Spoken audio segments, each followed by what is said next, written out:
तो माई मरी पड़ी।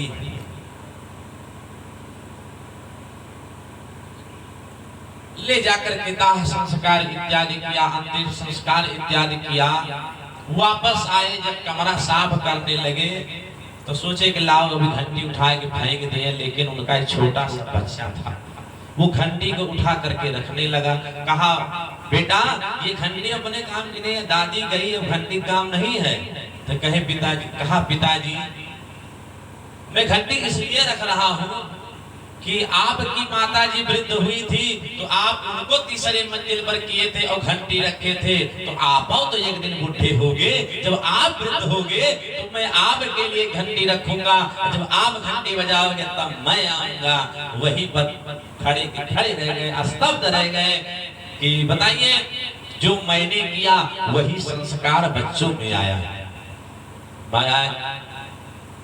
उनसे पूछिए जिनके सर से माता पिता का साया हट गया है, जो माता पिता का सुख जिनको भोगने को नहीं मिला है, उनसे पूछिए।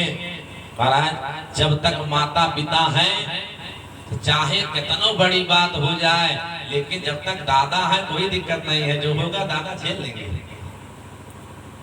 लेकिन जिस दिन माता पिता का साया सर से उठा, उसी दिन समझ में आता है कि आखिर माता पिता का मतलब क्या होता है।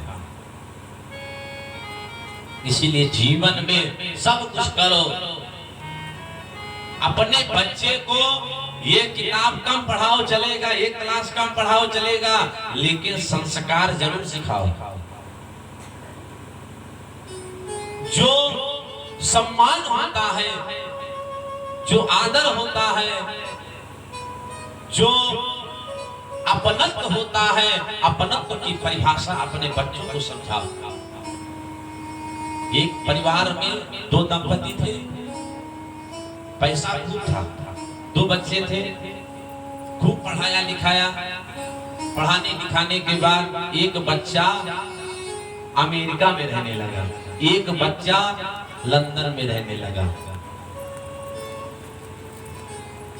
जब सब सेट हो गए, इनका विचार क्या था, जब अपने पास सब खूब धन हो जाएगा तो बच्चों को बुला लेंगे, बच्चों के साथ में घर में रहा जाएगा। बेचारे रिटायर हो गए, रिटायर होने के बाद पेंशन पैसा खूब मिला, तो अपने विचार किया कि अब बच्चों से दूर क्यों रहा जाए, अब सब लोग परिवार में रहेंगे, पैसा बहुत हो गया है, क्या करना है फालतू परेशान हो करके। तो दोनों ने विचार किया कि चलो अब जो है अपने बच्चों के पास फोन लगाते हैं। तो विचार किया कि लाओ सबसे पहले बड़े बच्चे के पास फोन लगाओ। फोन लगाया, माताजी प्रणाम, भैया प्रणाम, आशीर्वाद, प्रणाम आशीर्वाद हुआ। कहा बेटा अब अपने पास बहुत धन हो गया है, अब हमारी इच्छा ये है कि यही चले आओ गांव में और यही सबके साथ प्रेम से रहा जाए। तो बड़े बच्चे ने कहा कि माँ तू नहीं जानती, अरे जो पैसा अमेरिका में है वो इंडिया में भला कहाँ है।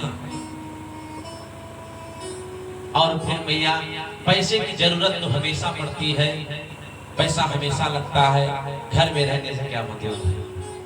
दोनों खड़े के खड़े रह गए, स्तब्ध रह गए कि बड़ा बेटा तो गया, अब ये नहीं आने वाला है। फिर विचार किया चलो छोटे बच्चे को देखा जाए। छोटे बच्चे के पास फोन किया, कहा भैया, कहा बेटा अब वापस चले आओ, हमारी इच्छा है कि अब हम लोग परिवार में रहें, सुख से रहें।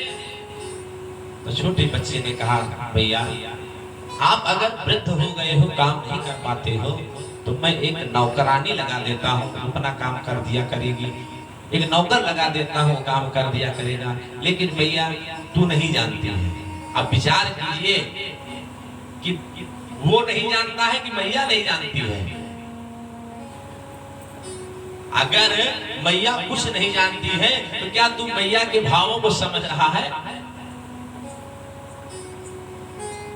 लेकिन कहा हे भैया, जो पैसा यहाँ लंदन में है वो पैसा भारत में कहाँ है? माने कि इन दोनों दंपतियों में भूल कहां से हुई? इन लोगों ने अपने बच्चों को पैसा छापने वाली मशीन तो बना दिया, लेकिन जज्बात क्या होते हैं ये नहीं सिखाया। आदर्श क्या होता है इसको नहीं सिखाया। पैसा छापना तो सिखा दिया और आज उसी का पछतावा होने लगा। एक दिन, कितना दिन चलेंगे?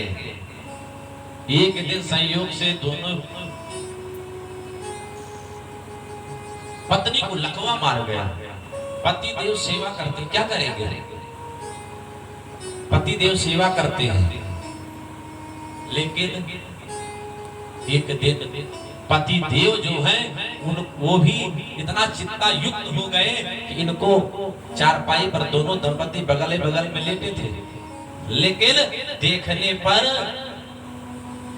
देख नहीं पा रहे थे। पता चला कि रात में पति देव को हार्ट अटैक आया और पति देव चल बसे। बगल में पत्नी पड़ी है, सो रही है, लेकिन उनको लकवा मार गया है, उठ बैठ नहीं पा रही है। तो क्या करें? सुबह हुई, 7 बज गए, 8 बज गए, 9 बज गए, लेकिन प्रति 4 बजे उठ जाते थे। आज नहीं उठ रहे हैं। हिला डुला करके जगाने का प्रयास किया, कोई बात नहीं हुई। तब बेचारी जैसे तैसे चारपाई से स्वयं को उलट लिया। उलट करके बगल में तब वही सिक्का वाला फोन चलता था, तो रीडायल में पड़ोसी का नंबर था। तो एक उस बटन को दबाया तो बेल जो है पड़ोसी के यहाँ चली गई। पड़ोसियों ने विचार किया कि आखिर फोन क्यों आ रहा है। देखा तो 12 बज गए हैं, अभी तक गेट नहीं खुला है। और ये भी जो पत्नी थी इनकी, ये भी जो है जब बहुत समय हो गया, ये भी जो है भगवान अपना शरीर छोड़ दिया। जब पड़ोसी आए, दरवाजा तोड़ा गया तो देखा दोनों दंपति मरे पड़े हैं। तब फोन किया गया बच्चों के पास, फोन किया, कहा अरे नालायकों, पैसा ही सब कुछ नहीं होता है। हमारा कर्तव्य है, तुम्हारे माता पिता हैं, ये बता दे कि वो मर चुके हैं, लेकिन एक बात याद रखना, हम तुम्हारे माता पिता को तुम्हें हाथ भी नहीं लगाने देंगे। अरे जो बच्चा जीते जी अपने माता पिता का नहीं हुआ, वो मरने के बाद क्या होगा? महाराज, कहने का तात्पर्य कि हर बात भूल जाओ, हर काम थोड़ा कम करो, 1000 के बजाय 900 कमाओ, लेकिन अपने माता पिता को छोड़ करके मत कमाओ। क्योंकि आज जो आप 10 रुपए कमा रहे हैं, ये उन माता पिता के ही आशीर्वाद से, उन माता पिता की ही कृपा से। अगर आज उन लोगों ने, लोग कहते हैं कि हमारी मैया हमारे लिए सबसे बड़ी दुश्मन है, लेकिन अगर वो दुश्मन होती तो इतना लालन पालन करके आपको इतना बड़ा क्यों करती? क्योंकि उदर माराखी रही नाव माले, गर्भ के भार उठावती माई, जन्म भवा कुर पालाई के निज हसतन पान करावती माई। सुख और दुख में साथ रही जननी, खिलाई पिलाई के साण बनाई, पर आई गई दूसरी जब से अपने घर माँ कड़ुई भाई माई, अपने घर माँ कड़ुई भाई माई।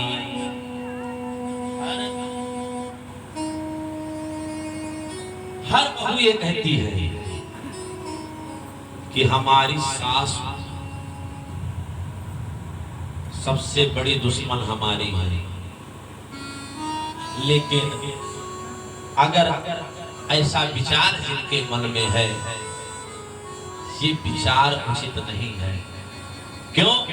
क्योंकि जिस माँ ने अपने कलेजे के टुकड़े को बिना कुछ सोचे विचारे आपको सौंप दिया, वो माँ आपकी दुश्मन हो सकती है। अगर वही माँ ना होती तो ये जो मांग में सुहाग लगाने का जो अवसर मिला है, ये उस माँ की ही कृपा से मिला है। विचार कीजिए, जिनके यहाँ एक संतान नहीं होती है, ना कोई डॉक्टर बचता है, ना कोई वैद्य बचते हैं, ना कोई मंदिर, ना कोई तीर्थ, ना कोई पंडित, सारा उपाय लगा डालते हैं। क्यों? कि एक बच्चा हमारे यहाँ हो जाए।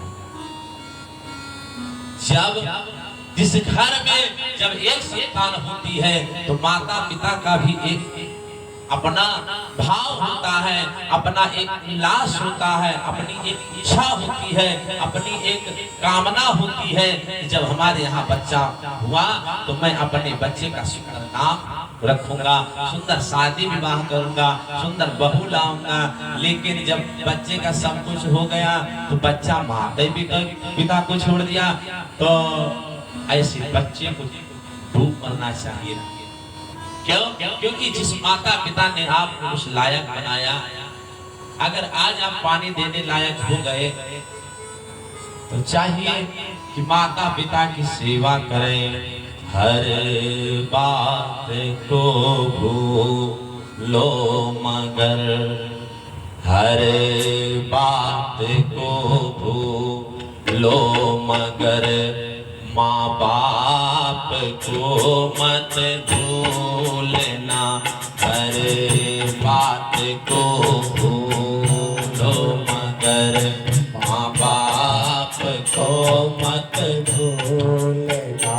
उपकार इनके लाखों हैं, उपकार इनके लाखों हैं, इस बात को मत भूलना। उपकार इनके लाखों हैं, इस बात को मत भूलना।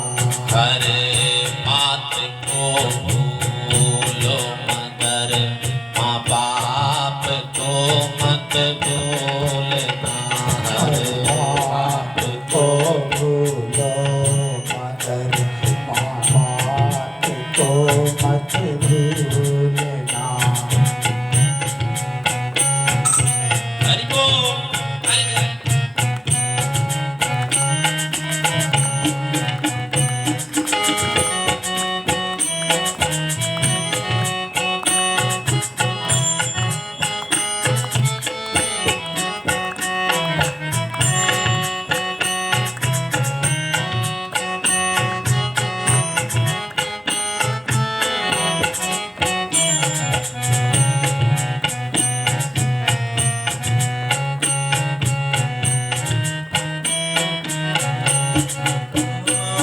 धरती पर देवों को पूजा, भगवान को लाख मनाया है।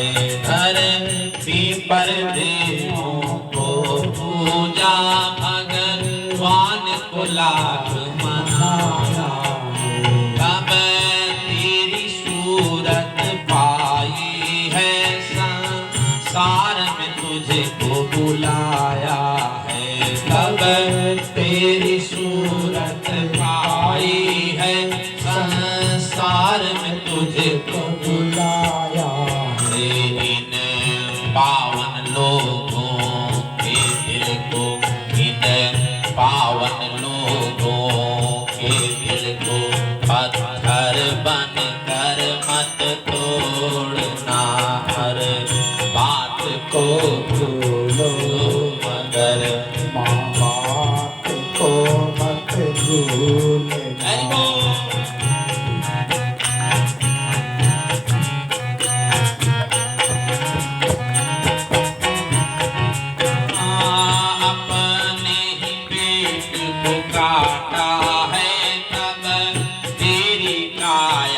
सजाई है, अपने ही पेट को काटा है तब तेरी काया सजाई है। अपना हर कौर खिलाया तुझे तब तेरी भूख मिटाई है, अपना हर कौर खिलाया तुझे तब तेरी भूख मिटाई है।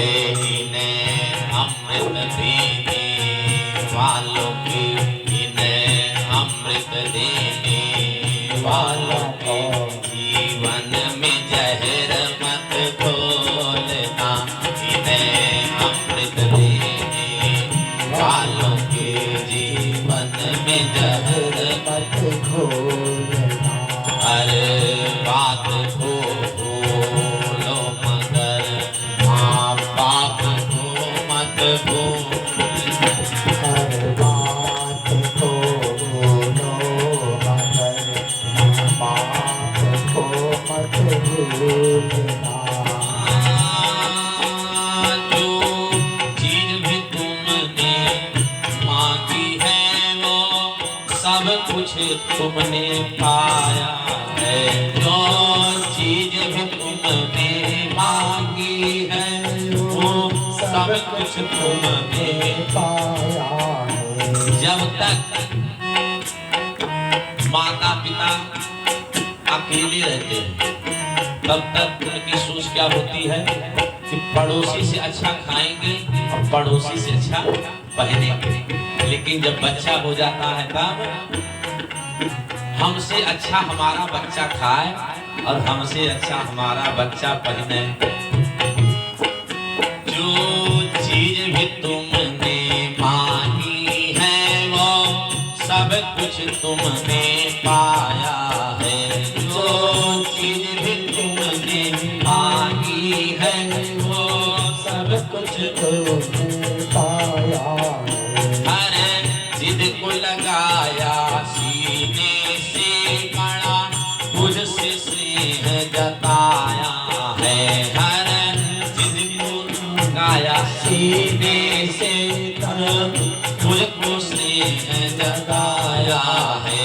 इन प्यार लुटाने वालों का, इन प्यार लुटाने वालों का ये प्रेम भी मत भूलना, उपकार इनके लाखों हैं इस बात को मत भूलना, उपकार इनके लाखों हैं इस बात को मत भूलना।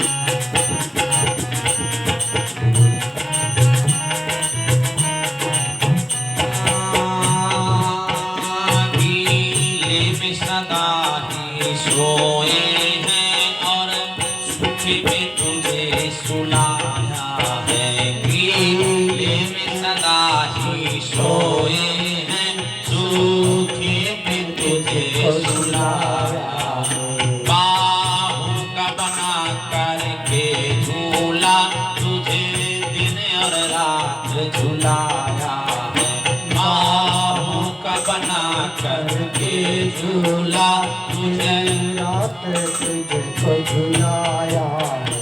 इन निर्बल निश्चल आँखों में, इन निर्बल निश्चल आँखों में एक आंसू भी मत छोड़ना, हर बात को भूलो मगर माँ बाप को मत भूलना, बात को भूलो मगर माँ बाप को मत भूलना।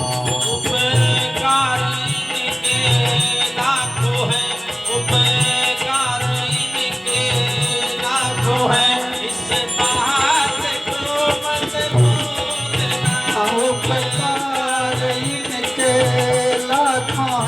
इस बात को मत भूलना। अरे बात को भूलो मगर माँ बाप को मत भूलना। बात को भूलो मगर माँ बाप को मत भूलना। बोले माता पिता गुरुदेव की। जय हो। प्रातः काल उठ के रघुनाथा, मातु पिता गुरु ना वही माथा। महाराज भगवान भी जब इस संसार में आए हैं तो अपनी माता अपने पिता गुरु की सेवा किए हैं।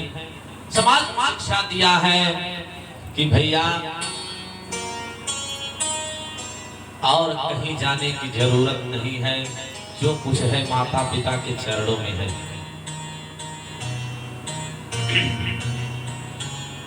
माता पिता की कृपा हो जाए तो व्यक्ति का जीवन मंगल हो जाता है। इसके बाद गोस्वामी तुलसीदास जी ने बताया कि यह सब कथा कहा मैं गाई, अवाइली कथा सुनहु मन लाई। कि विश्वामित्र महामुनि ज्ञानी, बसहि विपिन शुभ आश्रम जानी। जहाँ मुनि जोग यज्ञ जप करही, अवति मारीच सुबाहु डरही।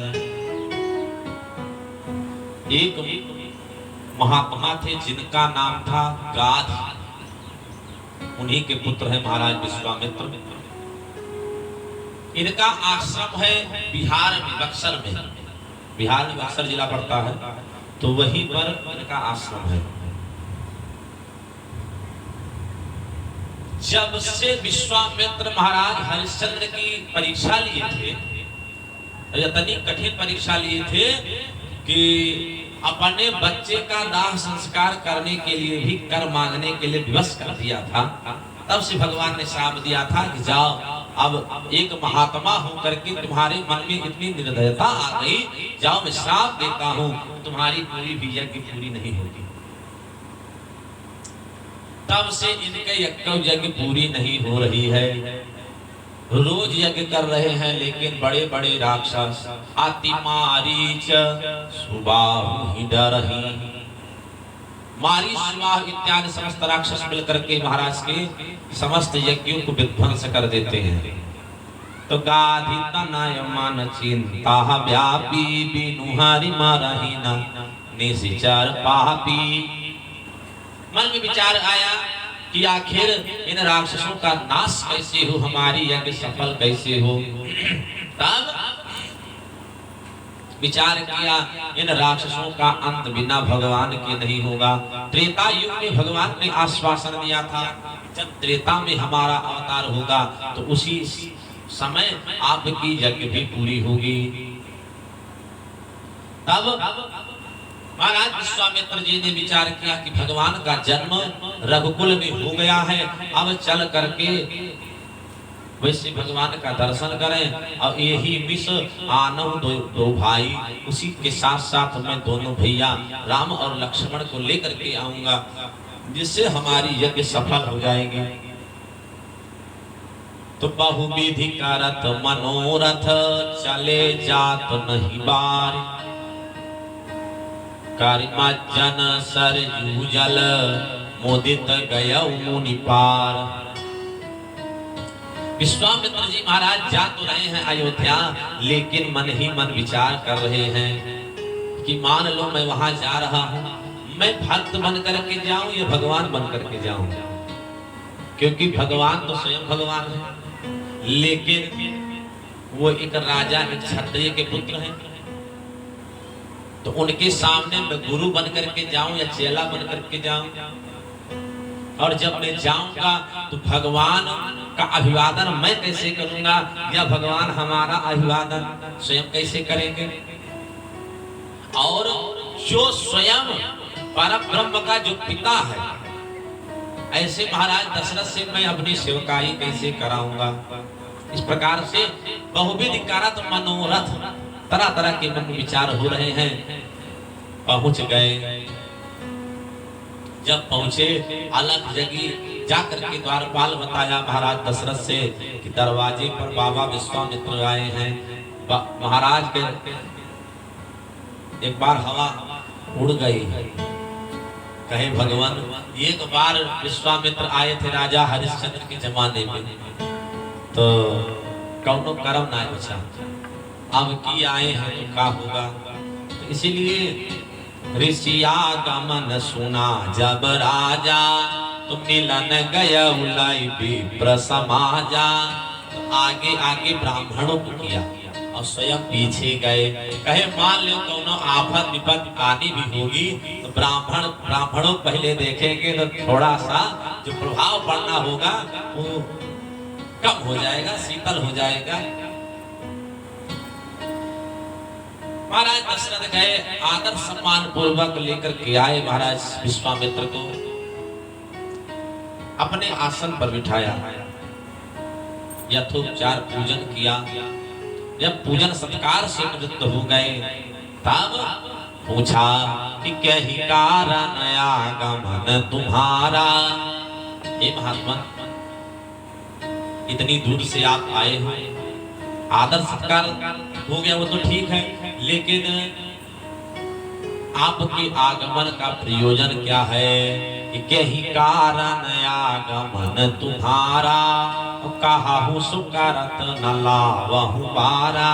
आपके कहने में विलंब होगा लेकिन हमारे करने में विलंब नहीं होगा। तो महाराज विश्वामित्र तो विचार कर रहे हैं कि ये तो दशरथ है, रघुवंश शिरोमणि है, तो इनका भी ये भी रघुवंशी है, तो रघुकुल रीति सदा चली आई, प्राण जाए पर वचन न जाए, जो कहे करेंगे। तब कहा कि अनुज समूह असुर समूह सता वही मोही, मैं जाचन आयो निपतोही। कहा महाराज हमको राक्षसों का समूह जो है यज्ञ यागाद करने नहीं देता है, इसलिए आज मैं देखिए जाचन और याचन में फर्क है। याचन में याचन माने मांगना होता है, जाचन माने चेक करने। कहा मैं आज देखने आया हूँ कि आप हमारा मनोरथ पूर्ण करते हैं कि नहीं करते हैं। तो कहे आपको आवश्यकता क्या है? कहा अनुज समेत दिया रघुनाथा, निश्चर बध मैं हो सना था। कहा अगर अनुज समेत लक्ष्मण जी के साथ अगर राम जी को आप हमारे साथ भेज देते तो हमारा यज्ञ संपन्न हो जाता, सफल हो जाती और मैं सनाथ हो जाता। लेकिन जब सुना महाराज दशरथ ने कि बाबा तो राम जी को मांग रहे हैं, तब फिर जो अकड़ थी वो कमजोर पड़ गई। कहे महाराज राम जी तो अभी बालक है, राजकुमार है, वो राक्षसों से क्या युद्ध करेंगे। एक काम कीजिए, अगर राक्षस भी आपको सता रहे हैं तो एक काम कीजिए, मैं चलता हूँ सेना लेकर के और सबको मार देता हूँ। लेकिन विश्वामित्र जी ने कहा नहीं, हमको तो केवल राम ही चाहिए। कहा महाराज मैं सबको दे सकता हूँ लेकिन राम को नहीं दे सकता। कहा क्यों? कहा सब सुत मोहि प्राण की नाई, और राम दियत नहीं बनत गोसाई। यद्यप जितना लड़का है सब हमें प्राणों से प्यारे हैं। भाई जिस माता पिता के चाहे एक पुत्र हो चाहे 4 लड़का हो, तो प्रेम समस्त पुत्रों के प्रति बराबर होगा। तो कहा कि राम दियत नहीं बनत गोसाई। तब महाराज थोड़ा टाइट हुए। काहे तब क्यों कहा कि कहा उस करन लाम वारा। आप तो कहे कि कहा उस करन लाम वारा, आप कहने में देर लगे लेकिन हमारे करने में देर नहीं लगेगी। अगर कह दिए तो राम दियत नहीं बनत गोसाई। लेकिन बाबा बताए, कहा कि शिष्य की शिक्षा के बारे में, बच्चे की निपुणता के बारे में, गुरु से अतिरिक्त, गुरु से ज्यादा और कोई नहीं जानता है। गुरु वशिष्ठ को बुलाया गया। कहा महाराज क्या किया जाए? क्या राम और लक्ष्मण मिलकर के राक्षसों का संहार कर सकते हैं? कहा ये एक राक्षस नहीं, अगर राक्षस समूह आ जाए तो उनका भी संहार कर सकते हैं। तो यद्यपि दशरथ जी की इच्छा नहीं थी, लेकिन गुरु बाबा की आज्ञा हुई, तो गुरु बाबा की आज्ञा पा करके महाराज दशरथ ने राम और लक्ष्मण को भेजा। तो पुरुष सिंह दो वीर हरस चले मुनि भय हरन, कृपा सिंधु मति धीर अखिल विश्व कारण करन। दोनों भैया चले जा रहे थे बाबा के साथ। तो विचार किया विश्वामित्र जी ने कि थोड़ा सा एक परीक्षा ले लिया जाए। मन में विचार क्या हो रहा है कि ये पता नहीं भगवान है या राजा का लड़का है, क्योंकि इनमें भगवत्ता वाला कोई लक्षण नहीं दिखाई पड़ रहा है। तो ये जगह पर पहुंचे तो कहा महाराज एक बात बताओ, कौन से रास्ते से चलें? कहा क्यों?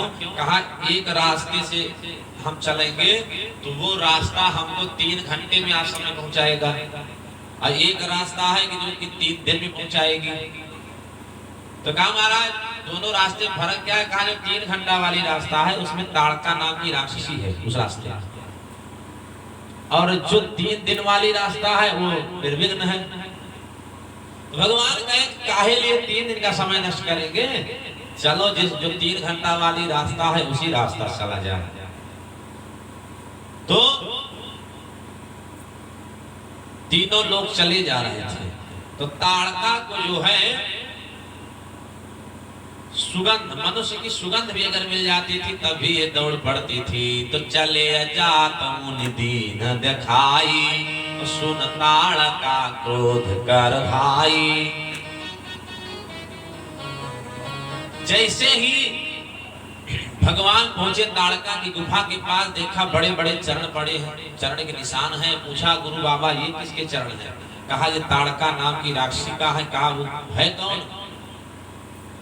कहा कि वो एक शुद्ध नाम का यक्ष था, उसी की पत्नी थी। ताड़का के पिता थे, उनके कौनो संतान नहीं थी। एक दिन तपस्या करने के लिए बैठे। जब तपस्या करने के लिए बैठे तो ब्रह्मा जी प्रसन्न हुए। कहा परम गुरु ही वरदान मांगो। तो कहा महाराज हमारे यहाँ दोनों संतान नहीं है, संतान दे दीजिए, लेकिन संतान ऐसी होनी चाहिए जिसके शरीर में 10,000 हाथियों का बल हो। 10,000 हाथियों का बल हो। तो कहा महाराज तथास्तु कर दिया। कहा लेकिन संतान में दोनों आती है, पुत्र और पुत्री, तो इनमें दोनों में क्या चाहते हैं? तो कहा महाराज फायदा, फायदा भी बताइए। तो कहा जो पुत्र होता है उससे 3 पुष्ट करती है, और जो पुत्री होती है उससे 6 पुष्ट करती है। 3 पुष्ट ससुराल की और 3 पुष्ट मायके की। तो कहा कि महाराज फिर आप जो है हमको पुत्री दे दीजिए। अब पुत्री तो मांग लिया, लेकिन जो 10,000 हाथी का बल था वो ताड़का किया गया। अब इसका विवाह होता है शुद्ध नाम के यक्ष के साथ। तो भैया जेकरे मलकिन के 10,000 हाथी के बल रहे वो गुना कमजोर ना समझे, ज्यादा लागया नहीं, मलकिन को भुलकार दिया।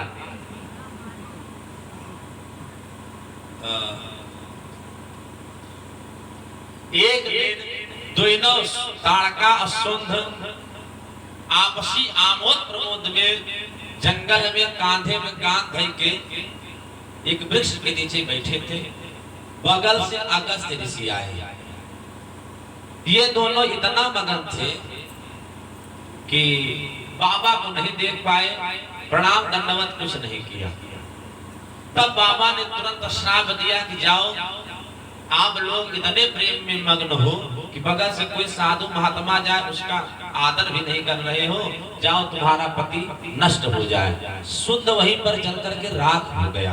उसी दिन से ताड़का ने प्रण किया कि आज के बाद दाढ़ी वाले बाबा यक्को न बचे हैं, अन्ना एक भी यज्ञ पूजा पाठ हम सफल होने देंगे।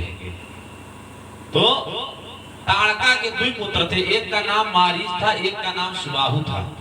ये तीनों मिल करके बक्सर क्षेत्र में अपना आतंक फैलाए थे। तो भगवान क्या किए, जब बताया कि महाराज ये तो ताड़का नाम की राक्षसी है, तो एक ही बाण प्राण हर लीना, दीन जानित ही निज पद दीना। मारे भगवान एक बाण में गिरा दिया। अच्छा, एक बाण क्यों मारे? भगवान सोचे कि पहली बार तो हम घर से बाहर निकले, पहली बार धनुष बाण चढ़ावे पाए, और सामना पहली बार स्त्री से हुआ, अब तबो जो 4 बाण खर्चा करत ना कर जाए। तो इसलिए ये ही बाण प्राण हर लीना, दीन जानते ही।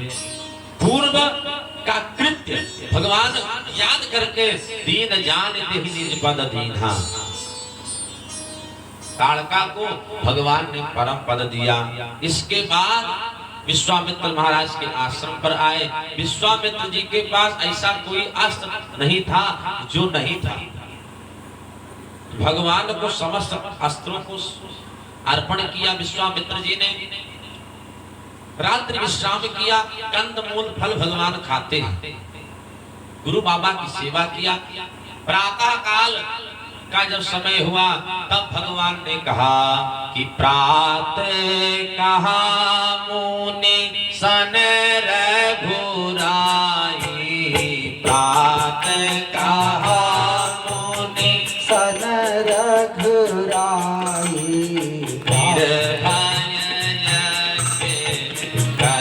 तुम जाई, निर्भय करहु तुम जाई। मैं लगे होम करन लागे मुनि जारी, होम करन लागे मुनि जारी। आपू रहे मत की रखवारी, आपू रहे मत की रखवारी, आपू रहे मत की रखवारी, आपू रहे मत की रखवारी। भगवान ने प्रातः काल कहा, गुरु बाबा आज यज्ञ प्रारंभ करो। और जितना महात्मा है आश्रम पर, आज सब लोग बैठो। तो प्रतिदिन तो जब यज्ञ होती थी तो अगर 3 महात्मा हवन करे बैठे, 2 महात्मा लेहे चैला टहरे, यस न हुए कोनो ओर से राक्षस आ जाए। लेकिन आज भगवान पीड़ा उठाए, और जो भगवानों यज्ञ के रक्षा करेगा आ जाए तब वो यज्ञ न पूरी हुए। महाराज प्रतिदिन तो 2-4 महात्मा बैठते थे, आज जो है मुनिझारी जितना महात्मा थे सब बैठ गए। स्वाहा स्वाहा स्वाहा। तो सुनी मारी निशाचर क्रोही, अल्लाह सहाय धावा मुनि द्रोही। जैसे स्वाहा स्वाहा की आवाज किए तो मारी सुबाहु लय के सियाना दौड़े, कहे यज्ञ करा रहे हैं बाबा, दक्षिणा देंगे हम। लेकिन जब भगवान खड़े हैं तो यज्ञ में बाधा कौन डाल सकता है? जिसका रक्षक कृपा निधान, मारने वाला है भगवान, बचाने वाला है भगवान। तो जब भगवान खड़े हैं तो यज्ञ कैसे सफल नहीं होगी? मारीच आता है, भगवान क्या किए बिना मन कहे बिन फरमान राम ते ही मारा, सतजुग जनगा सागर पारा। एक बाण उठाए बिना फल के मारे, और बिना फल के बाण मारे तो सब योजन दूर जाए समुद्र के पार लंका में गिरा। अच्छा भगवान जान से क्यों नहीं मारे? भगवान ने विचार किया कि इसको अगर अभय मार देंगे तो सोने का हिरण कौन बनेगा, क्योंकि सोने का मृग मारीच बना था। तो भगवान मारे, मारीच उस पार जाकर के गिरता है, और उसके बाद जो सुबाहु नाम का राक्षस था उसको भगवान ने अग्नि बाण के द्वारा मारा। पावक सर सुबाहु को मारा। लक्ष्मण जी देख रहे थे कि भैया यज्ञ मारता है, तो क्या किया, ऐसा बाण मारे कि जैसे कोई व्यक्ति कूड़ा करकट होता है यज्ञ तिल फूंक देता है, वैसे लक्ष्मण जी सबको, सब राक्षसों को जला दिए। तो पावक सर सुबाहु को मारा, अनुज निशाचर कटकु संहारा। जब यज्ञ सफल हो गई तब सब लोग भगवान की जय जयकार करने लगे। बोलिए राघवेंद्र सरकार की जय हो, यज्ञ भगवान की जय हो। फिर कुछ समय बीता तो एक दिन एक चिट्ठी आई, एक निमंत्रण आया बाबा विश्वामित्र के पास जनकपुर से, और वहां पर धनुष यज्ञ हो रहा था। भगवान से विश्वामित्र जी ने पूछा कि महाराज का यज्ञ में चलेंगे? कहा कौन सी यज्ञ है? कहा धनुष यज्ञ है। कहा महाराज धनुष यज्ञ कैसी होती है? कहा फिर तो मौका है, चलो दिखा लावे। कि मुनि का हाथ जनक पुर होत चली, मुनि का हाथ जनक पुर होत चली, मुनि का हाथ जनक पुर होत चली।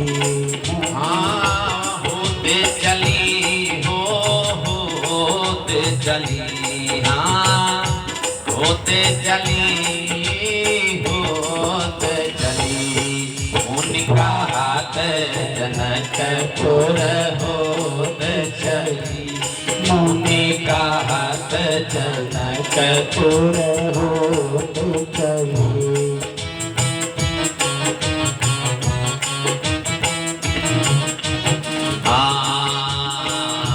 शिवकर धनुष सबई जग जानत, शिवकर धनुष सबई जग जानत, शिवकर धनुष सबई जग जानत, शिवकर धनुष सबई सर जानत।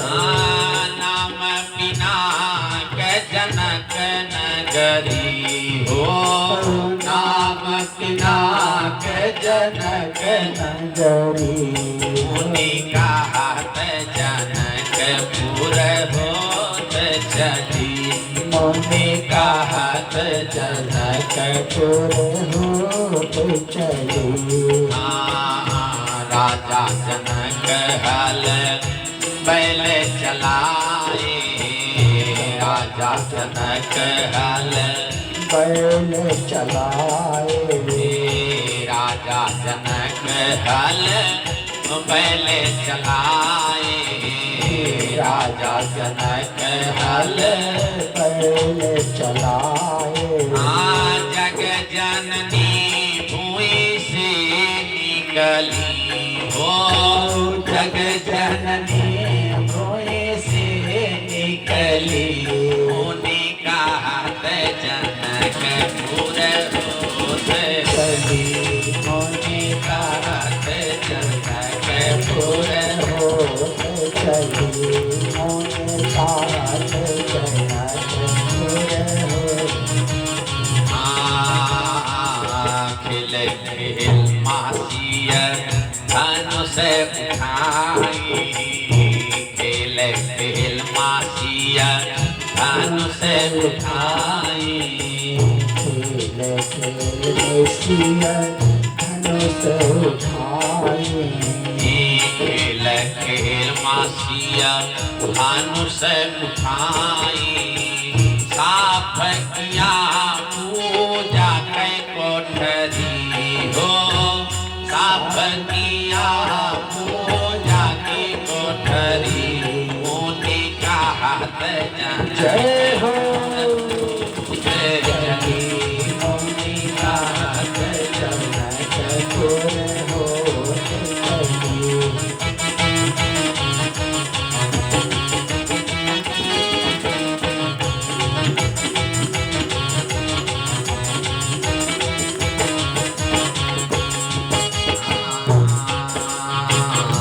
भूप अचंभित कोई प्राण खाने भूप अचंभित कोई प्राण भूप अचंभित कोई प्राण खाने भूप अचंभित कोई प्राण जो तोड़े धनुष बरसिया को बरी जो तोड़े धनुष बरसिया को बरी मुनि का हाथ जनकपुर जनी मुनि का हाथ जनकपुर मुनि का हाथ जनकपुर जनी हरि बोल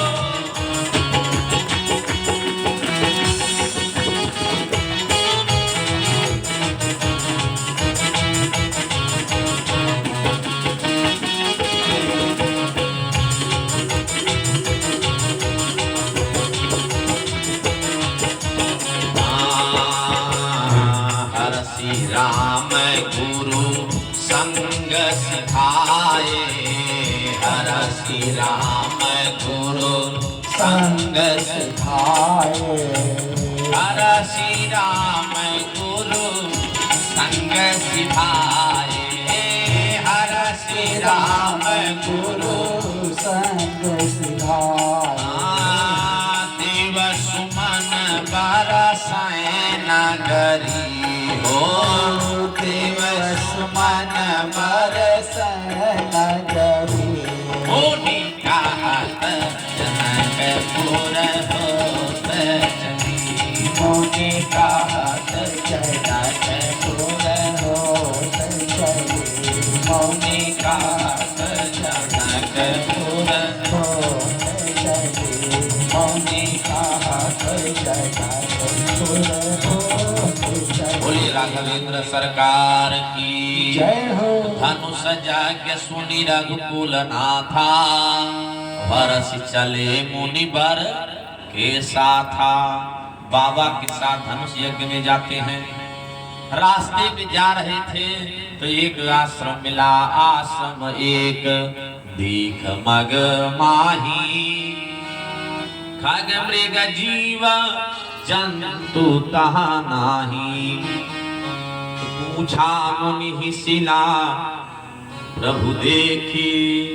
सकल कथा मुनि कहा विसीखी एक स्थान पर पहुंचे भगवान तो वहां पर क्या देख रहे हैं कि वहां पर किसी भी प्रकार का कोई भी जीव जंतु नहीं है एकदम सन्नाटा है और वहां पर क्या देखा एक स्त्री जो पत्थर के रूप में खड़ी है तब बाबा से भगवान ने पूछा कि महाराज आखिर ये स्थान कौन सा है और ये स्त्री कौन है तब सकल कथा मुनि कहा विसीखी बताया कि एक बार जो है गौतम की पत्नी अहिल्या के ऊपर देवराज इंद्र की दृष्टि पड़ी उनका सतीत्व नष्ट करने की इच्छा से महाराज चंद्रमा की सहायता से देवराज इंद्र गौतम का वेश धारण करके आते हैं माता अहिल्या के साथ छल करने के लिए और उसके बाद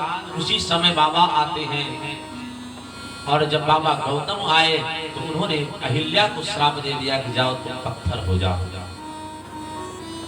बताया कि गौतम नारी श्राप बस। हे राम जी, ये जो स्त्री है ये कोई और नहीं है, गौतम नारी श्राप बस।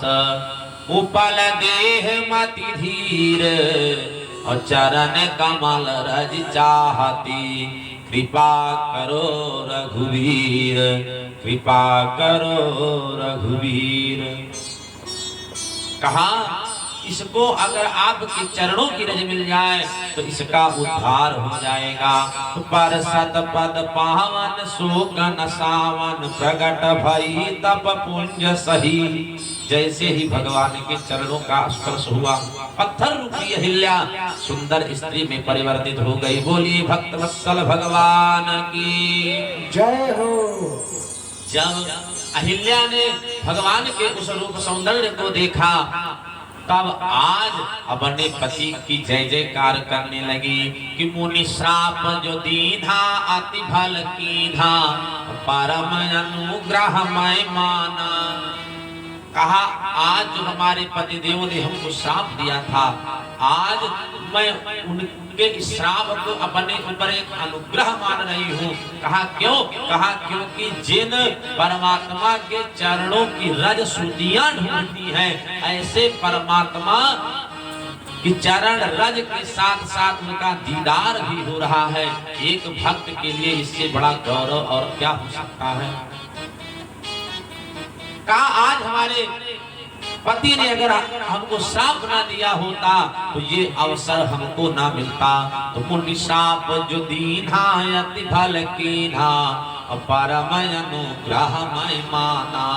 कहा आज हमारे पति की हमारे ऊपर असीम कृपा हुई, तभी भगवान की चरण रज के साथ भगवान का भी दर्शन हुआ। इसके आगे भगवान आगे चलते हैं तो चले राम लक्ष्मण मुनि संगा, गए जहाँ जग पावनी गंगा। तो सकल कथा मुनि कहा बुझाई, यही प्रकार सुर सारी मही आई। यद्यप भगवान सब जान रहे हैं, लेकिन भगवान की ये नर लीला, इसके अंतर्गत भगवान एकदम अनभिज्ञ हैं। आगे चल करके गंगा जी के किनारे पहुंचे, तब बाबा बताए कि कैसे गंगा जी का उद्गम पृथ्वी पर हुआ। गंगा जी का उद्गम क्यों हुआ? बताया कि गंगा जी का उद्गम संसार में पाप कम करने के लिए हुआ है। लेकिन एक दिन यमराज कहते हैं, यमराज कहे गंगा जी से, कहा हे गंगा, तुम्हें ड्यूटी मिली है पाप कम करने की, लेकिन तुम तो पापियों को कम कर रही हो। फिर हमारा क्या होगा? कहा क्यों? कहा विष्णु के चरणन से निकली, विष्णु के चरणन से निकली पुनि, ब्रह्मा का मंडल मध्य गहा। आघ तारा ने कह तू है बानी परी, आघ ही नन का भील गावती हो। बूंद एक पड़े जे करे मुहुमा, उनको सुर लोक मिलावती हो।